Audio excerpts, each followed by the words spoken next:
Betsy gospel family presents కృపాశ్వకరణి కృపవార్త. సర్వాధికారి సర్వము నెరిగిన సర్వాధికారి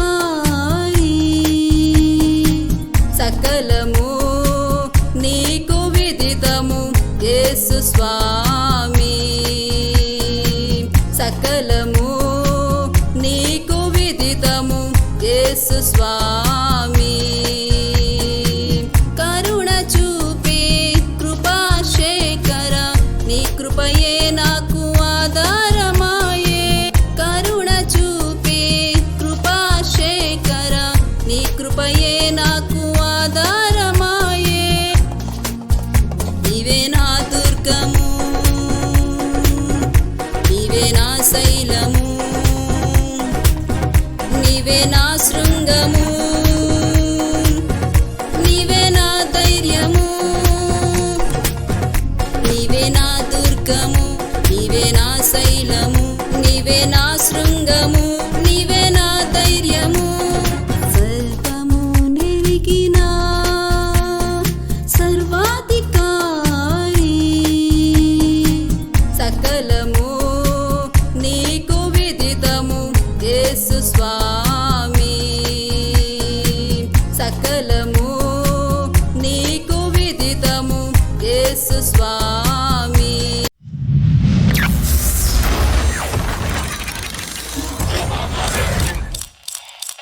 లోకరక్షకుడును మహాగణుడైన యేసుక్రీస్తు వారి యొక్క అత్యున్నత శ్రేష్ఠ గణ పరిశుద్ధ నామములో కృపాశేఖరుని కృపావార్త వీక్షకులైన మీ అందరికీ కూడా హృదయపూర్వక వందనాలు తెలియచేస్తూ ఉన్నాం. ప్రియులారా, గడిచిన 4 దినాలుగా మనము ఎక్కడా అన్న అంశముల గురించి మాట్లాడుతూ వస్తూ ఉన్నాం. తొలితగా మనము మన స్థానం ఎక్కడా అన్న మాటను ధ్యానము చేశాం. రెండవదిగా మనము మన ప్రయాణము ఎక్కడా అన్న అంశాన్ని ధ్యానం చేశాం. 3 మన గురి ఎక్కడా అన్న అంశాన్ని ధ్యానం చేశాం. ఈరోజు మన కృతజ్ఞత స్వభావము ఎక్కడా అన్న అంశాన్ని ధ్యానంలోనికి తీసుకుందాం. లూకాసు సువార్త 17వ అధ్యాయము 12వ వచనము మొదలుకొని 14వ వచనము వరకు మనం చూసినప్పుడు ప్రభువు వారు 10 మంది కుష్ఠరోగులను స్వస్థపరిచిన సంఘటన మనకు కనబడుతూ ఉంది. అక్కడ మనము చూసినప్పుడు వారందరూ కూడా వారి స్వరములు ఎత్తి ప్రభువు వారిని అడిగారు స్వస్థపరచమని. అయితే ఆనాడు వారు కుష్ఠముతో బాధపడుతున్న వ్యక్తులు. కుష్ఠరోగము పాపమునకు, అవమానమునకు, వేరుపాటుకునకు, వెలివేయబడిన తత్వమునకు సాదృశ్యముగా ఉంది. ఇటువంటి పరిస్థితుల్లో ఉన్నవారు దూరమున వెలివేయబడిన వారై ఉన్నారు. వారు న్యాయ విధిని బట్టి, నాటి ధర్మశాస్త్రమును బట్టి, దేవుడు నియమించిన కట్టడలను బట్టి వారు దూరముగా త్రోసివేయబడిన వారు, కృపకు దూరమైపోయిన వారు, కృప పొందుకోవడానికి యోగ్యత లేనివారు, కృపకు అనర్హులైన వారిగా బ్రతుకుతూ ఉన్నారు. అయితే దేవుడు వారిని స్వస్థపరిచిన వారై ఉన్నారు. కేవలము దేవుడు వారిని స్వస్థపరచడమే కాదు, వారు స్వస్థతను అనుభవించుకుని దాని యొక్క ప్రత్యక్షతను కూడా చూచిన వారై ఉన్నారు. అయితే వారిలో ఒకడు వెనుకకు తిరిగి వచ్చినప్పుడు, వెళ్ళిన 10 మందిలో ఒకడు వెనుకకు తిరిగి వచ్చినప్పుడు దేవుడు వారిని చూచి ఆశ్చర్యపడి ప్రశ్నించిన ప్రశ్న, మిగతా 90 ఎక్కడా అని అడిగారు. అయితే వారిలో ఒకడు మాత్రమే ఉత్సహించుచు ఆర్భాటము చేయుచుచు వెనకకు వచ్చాడు. మనము వింటూ ఉన్నప్పుడు ఏడుస్తూ వెళ్ళినవాడు, రోదిస్తూ వెళ్ళినవాడు కృతజ్ఞతా భావముతో ఘనపరుచుచు పరుగులు తీసుకుంటూ వచ్చాడు ఆయన వైపు. ఆయన పాదముల మీద పడ్డాడు. కేవలము స్వస్థపడమే కాదు, ఆయన పాదములను ఆశ్రయించిన వాడిగా అతడు కనబడుతూ ఉన్నాడు. అతనిలో ఆరాధిక స్వభావం ఉంది. కేవలము ఆర్భాటము కాదు, ఆరాధించగలిగిన తత్వం ఉంది. బాగుపడమే కాదు, ఆయనతో ఒక సంబంధము కావాలి అని కోరుకున్న తత్వము అతనిలో ఉంది. మనము చూస్తూ ఉన్నాము ప్రియులరా, మనలో చాలామంది మన బ్రతుకులలో మనము దేవుడిని కేవలము అద్భుతాల కొరకు కోరుకుంటున్న వారిగా కనబడుతూ ఉన్నాం. అయితే ఈరోజు తొమ్మండుగురు ఎక్కడా అని అడిగిన ప్రశ్నలో నుండి కొన్ని మాటలు మనము నేర్చుకోవడానికి ధ్యానములోనికి వెళదాం. ప్రియులారా, మనము జాగ్రత్తగా గమనిస్తే ఇక్కడ కేవలము కృతజ్ఞతాభావం ఒక్కటే కాదు, కానీ ప్రియులారా ఆ కృతజ్ఞతను లేని తత్వాన్ని మనం చూస్తూ ఉన్నాం. తొమ్మండుగురు కృతజ్ఞత చూపించలేని వారుగా అక్కడ కనబడుతూ ఉన్నారు. ఒకడు మాత్రమే కృతజ్ఞుడిగా చేరారు. అయితే మిగతా 9 యొక్క కృతజ్ఞత ఏమైపోయింది? వారు బాధలో ఉన్నప్పుడు ప్రార్థన కొరకు పరుగులు తీశారు. అయితే వారు స్వస్థపడిన తరువాత దేవుణ్ణి స్తుతించడంలో ఆలస్యం చేస్తూ ఉన్నారు. ఇది అకృతజ్ఞతాభావము, కృతజ్ఞత లేని తత్వము.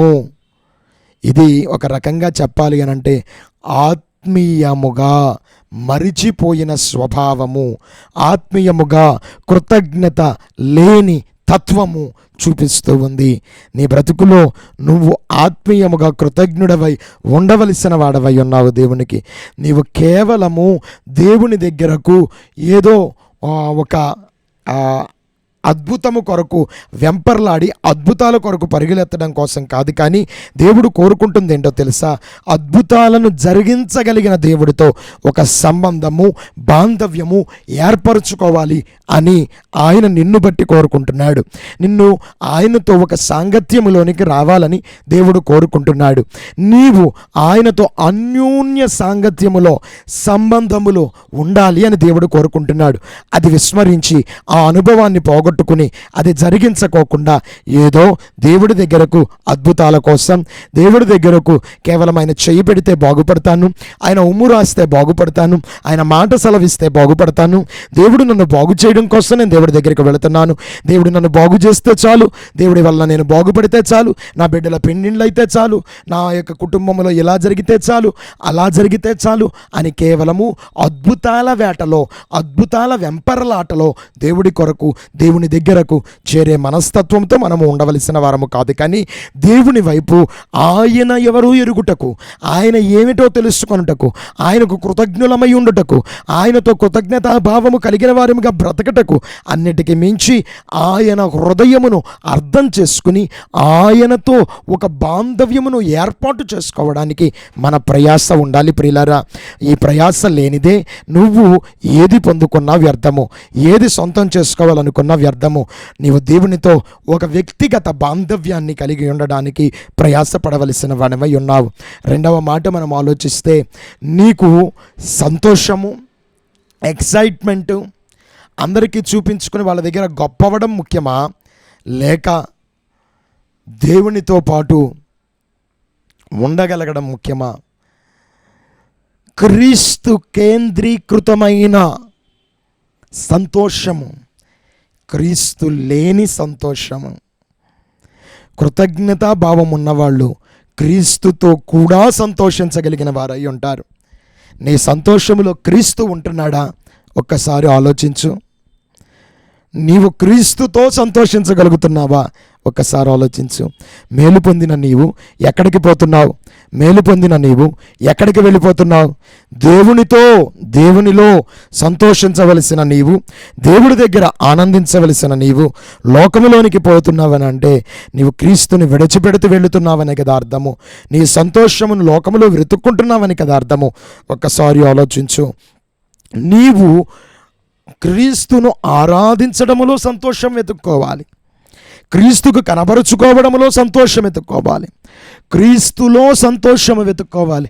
క్రీస్తును విడచిపెట్టి సంతోషం వెతుక్కోవాల్సిన అనుభవంలో కాదు నువ్వు ఉండాల్సింది. చాలామంది దేవుణ్ణి వదిలిపెట్టి సంతోషం వెతుక్కుంటున్నారు, చాలామంది దేవుణ్ణి విడిచి సంతోషం వెతుక్కుంటున్నారు. They are prioritising their celebrations rather than worshipping your lord. నీ దేవుని నువ్వు ఆరాధించడం కంటే నీవు ఉత్సహించి సంతోషించే ఉత్సవాలలోనికి వెళ్ళడం నీకు సంతోషంగా ఉందేమో. ఒకసారి ఆలోచించుకో. దేవుడు లేని ఆనందాలు, ఉత్సవాలు అవి ఎంత మాత్రము కూడా గొప్పవి కాదు, దేవునికి కృతజ్ఞతను చూపించేవి కాదు. గుర్తుపెట్టుకో. నువ్వు ఒకసారి ఆలోచిస్తే లూకాసు వార్త 17వ అధ్యాయము 19వ వచనము, నిన్ను సంపూర్ణునిగా నీ విశ్వాసము మార్పు చేయగలుగుతూ ఉంది. ఆలోచించు. కేవలము ఇతరులు స్వస్థత మాత్రం పొందారేమో, కానీ ఇతడు ఒక సంపూర్ణునిగా మార్చబడ్డాడు. ఒక సంపూర్ణునిగా మార్చబడ్డాడు. నా దేవుని బ్రతుకు, నా దేవుని తాకిడి, నా దేవుడు ఎవని బ్రతుకులో ఉంటాడో he would be a wholesome fellow. Holistic development జరిగిన వ్యక్తి. He would be emotionally, spiritually, physically అన్ని విధాలుగా వర్ధిల్లినవాడు.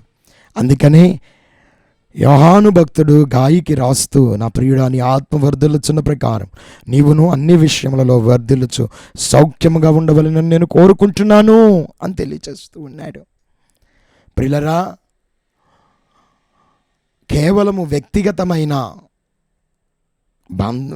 సాంగత్యము కాకుండా emotional you have to connect with your God, spiritual you have to connect with your God. కేవలము స్వస్థత నీ శరీరాన్ని మాత్రమే తాకుతూ ఉందేమో, కానీ కృతజ్ఞత కలిగిన నీ బ్రతుకు దేవుని హృదయాన్ని తాకగలుగుతూ ఉంది. కృతజ్ఞత కలిగిన నీవు ఆయన హృదయముతో సాంగత్యము కలిగిన వాడివై ఉంటావు. అందుకే కదా దావీదు భక్తుడు 100వ సంకీర్తన 4వ వచనములు అంటాడు, కృతజ్ఞతాస్తుతులు చెల్లించచ్చు ఆయన గుమ్మములలో ప్రవేశించుడి అని అంటాడు.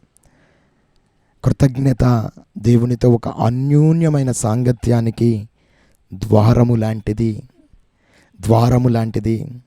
ఈనాడు కృతజ్ఞత లేని బ్రతుకులు, భార్యకు కృతజ్ఞత లేని భర్తలు, తల్లిదండ్రులకు కృతజ్ఞత లేని బిడ్డలు, పెద్దలకు కృతజ్ఞత లేని పిన్నలు, అధ్యాపకులకు గురువులకు కృతజ్ఞత లేని విద్యార్థులు ఎక్కువైపోయిన ఈ రోజుల్లో కృతజ్ఞతా భావము ఎక్కడ ఉంది అని దేవుడు అడుగుతున్నాడు.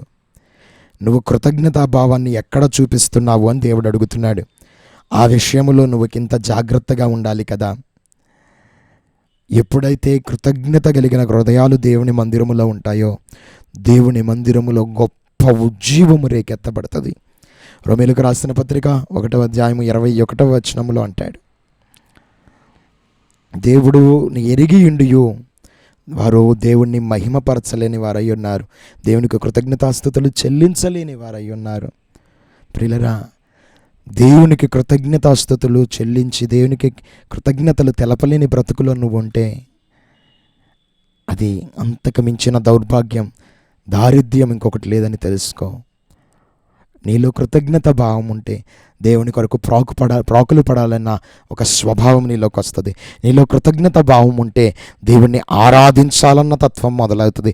నీలో కృతజ్ఞతా భావం ఉంటే దేవుని కొరకు ఏదైనా చేయాలన్న ఒక ధైర్యము, ఒక త్యాగము నీలో రేకెత్తబడుతుంది. నా దేవుడు మరలా అడుగుతున్న ప్రశ్న, అతమ్మండుగురు ఎక్కడా? మేలు పొందుతున్నారు కదా, వారందరూ ఎక్కడా? ఆశీర్వాదం అనుభవించారు కదా, వారందరూ ఎక్కడా? ఎక్కి రావాలే, ఎదురు రావాలే, కృతజ్ఞతతో రావాలే, వారెక్కడా? నువ్వు నిజంగా తిరిగి వచ్చి దేవునికి కృతజ్ఞత చెప్పగలిగిన వాడవు దానవై ఉన్నావా? ఆరాధించగలిగిన వాడవై ఉన్నావా? దీవెనల వెంబడి పరుగులు తీస్తున్నావా? దీవించబడిన తర్వాత దేవుని కొరకు పరుగులు తీస్తున్నావా? ఒకసారి ఆలోచించు. నిశ్చయముగా నా దేవుని గొప్ప కృప నిన్ను, నీ హృదయాన్ని ఆశీర్వదించి రెట్టింపు చేయుచుండగా కృతజ్ఞుడవై దేవుని దగ్గరుండు. నా దేవుని యొక్క నిత్యమైన దీవెన నిన్ను, నీ కుటుంబాన్ని, నీ బిడ్డలను, నీ తరములను హెచ్చించి ఇంకనూ మేలైన వాటితో నింపి ఘనపరచి స్థాపించును గాక. ప్రార్థన చేద్దామా? ఆశ్చర్యకరుడమైన దైవమా, నీకు వందనాలు. మాలో నీ కృతజ్ఞతా స్వభావాన్ని చూసి మమ్మలను ఇంకనూ హెచ్చించేవాడివి నీవై ఉన్నావు. తొమ్మండుగురు ఎక్కడా అని అడిగిన వాడివి నీవు. అవునయ్యా, మేలు పొంది తొమ్మండుగురు దూరమైపోయారు, ఒక్కడే వెనక్కి తిరిగి వచ్చాడు. కృతజ్ఞత కలిగిన వాడై తిరిగి వచ్చాడు, ఆరాధించేవాడై తిరిగి వచ్చాడు. వాణ్ణి నువ్వు సంపూర్ణునిగా చేశావు. మా బ్రతుకులలో మేము కూడా కృతజ్ఞతను కనపరిచి సంపూర్ణత వైపు అడుగులు వేయటకు కృప దయచేయండి. నీ బలమైన కృప, బలమైన కార్యము ప్రతి బిడ్డతో పాటు ఉంచి దీవించి ఆశీర్వదించి హెచ్చించి ఘనపరచమని కోరుకుంటూ యేసు ఘననామములో అడిగి వేడుకొని పొంది ఉన్నాము మా ప్రియ పరలోకపు తండ్రి. ఆమెన్. ఈరోజు పుట్టినరోజులు, వివాహ వార్షికోత్సవాలు జరుపుకుంటున్న మీ అందరికీ కూడా శుభాలు తెలియజేస్తూ ఉన్నాను. నా దేవుని నిత్య కృప మీకు తోడై ఉండి దీవించి ఆశీర్వదించును గాక.